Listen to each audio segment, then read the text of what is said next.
Vice President Harris used an appearance at a Latino conference in Chicago to urge Hispanic leaders to unite against extremism, bashing GOP-led states for actions on immigration, reproductive rights and book bans. Harris said at the UNIDO SUS 2023 annual conference that extremist so-called leaders have a blueprint to attack hard-won freedoms and rights and to do it state by state as part of their national agenda.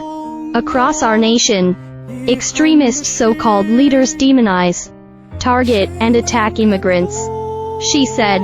Harris pointed to a new law in Florida that requires companies to determine an employee's immigration status and puts penalties on hiring undocumented immigrants. The vice president called it a law designed to make people live in fear. She called out Texas for the barrier in the Rio Grande River designed to block migrants from crossing the U.S.-Mexico border. The Justice Department later Monday sued Texas over the barrier, seeking to compel Gov. Greg Abbott to remove it. We see reports that authorities have pushed children and pregnant women who cross the Rio Grande back into the river, she said, adding it's inhumane, outrageous, and un-American.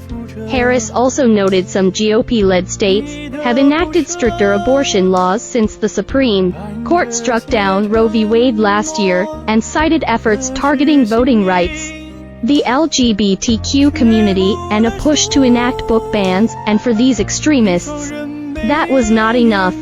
Harris said they now push forward revisionist history. They push propaganda. They suggest that enslaved people benefited from slavery, as they insult us in an attempt to gaslight us. Well, we will not have it. We will not have it. She said Harris has leaned into something of a traditional attack dog role in recent months, heading to states like Florida and Tennessee to fight what the White House views as extreme policies.